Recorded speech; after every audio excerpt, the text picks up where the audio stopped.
KCBCയുടെ December സമ്മേളനം അത് സമാപിച്ചു. ഇലക്ഷൻ ഒക്കെ ഉള്ളതുകൊണ്ട് വളരെ നേരത്തെ തന്നെ സമാപിച്ചു. ഇന്നലെ വൈകുന്നേരമാണ് തുടങ്ങിയത്. സമിതിയിൽ വെച്ച് പുതിയ KCBCയുടെ പുതിയ നേതൃത്വം തിരഞ്ഞെടുക്കപ്പെട്ടു. അഭിവന്യ വർഗീസ് ചക്കാലക്കൽ പിതാവിൻ്റെ നേതൃത്വത്തിലുള്ള നേതൃത്വം രൂപപ്പെട്ടു. നമുക്ക് വളരെ പ്രത്യാശ നൽകുന്ന ഒരു കാലഘട്ടമാണല്ലോ ഇത്. പ്രത്യേകിച്ച് നമ്മുടെ ജൂബിലിയുടെ സമാപനം കൂടി ഏറ്റവും ആഘോഷമായിട്ട് നടത്തുകയായിരുന്നു.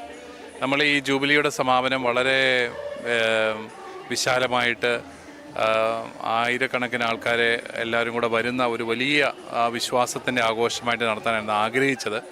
പക്ഷേ ഈ വളരെ പെട്ടെന്നാണല്ലോ ഇലക്ഷൻ പ്രഖ്യാപിച്ചതും ഈ ദിവസങ്ങൾ തിരഞ്ഞെടുത്തുമെല്ലാം. അങ്ങനെ നമ്മൾ ഇതെല്ലാം പ്രാതിനിധ്യ സ്വഭാവത്തോടു കൂടി ഏറ്റവും ചുരുക്കുകയായിരുന്നു. ഏതായാലും നമ്മുടെ കേരള സഭ 3 റീത്തുകളും ഒരുമിച്ച് നീങ്ങുന്നു എന്നുള്ള ഒരു സന്ദേശം ആണ് ഇതിനകത്തുനിന്ന് ഏറ്റവും വലിയൊരു പ്രത്യാശയുടെ സന്ദേശമായിട്ട് നമുക്ക് എടുക്കാൻ സാധിക്കുക. ലോകം എന്തെല്ലാം സഭയെക്കുറിച്ച് പറഞ്ഞാലും, പുറമേ നിന്ന് എന്തെല്ലാം കുറവുകൾ സഭയെക്കുറിച്ച് ചൂണ്ടിക്കാണിക്കാൻ സാധിച്ചാലും, ഇതിൻ്റെ ഉള്ളിൽ ദൈവാത്മാവിൻ്റെ ഒരു വലിയ പ്രവർത്തനമുണ്ടെന്നും ആ പ്രവർത്തനം നമ്മളെ നിരന്തരമായിട്ട് ഒരുമിച്ച് നടക്കാനായിട്ട് സഹായിക്കുന്നുവെന്നുമൊക്കെ തെളിയിക്കുന്ന ഒരു അനുഭവം കൂടിയായിരുന്നു ഇത്. നമുക്ക് അതുകൊണ്ട് ഒരുമിച്ച് തന്നെ മുന്നോട്ട് പോകാൻ സാധിക്കും. നമ്മൾ ഒരു കാരണവശാലും ഭയപ്പെടേണ്ടതില്ല. കർത്താവ് നമ്മുടെ കൂടെയുണ്ട്. കർത്താവ് കൂടെയുള്ള ഒരു സമൂഹമാണ് എന്നുള്ള ബോധ്യത്തോടു കൂടി മുന്നോട്ട് പോകാനായിട്ട് സാധിക്കും. അതുതന്നെയാണ് ഈ ക്രിസ്മസിനും പുതുവർഷത്തിനുമെല്ലാം നമുക്ക് സ്വീകരിക്കാവുന്ന ഒരു നല്ല സന്ദേശം. ഏറെ വെല്ലുവിളികൾ ഉള്ള ഒരു കാലഘട്ടത്തിലാണ് പിതാവിന് ഇങ്ങനൊരു ദൗത്യം ലഭിച്ചിരിക്കുന്നത്. എങ്ങനെ പിതാവ് ഈ വെല്ലുവിളികളെ നേരിടും എന്നാണ് ആഗ്രഹിക്കുന്നത്? നമ്മൾ ഒരിക്കലും നേതൃത്വ ശുശ്രൂഷയിൽ ഒറ്റയ്ക്കല്ലല്ലോ.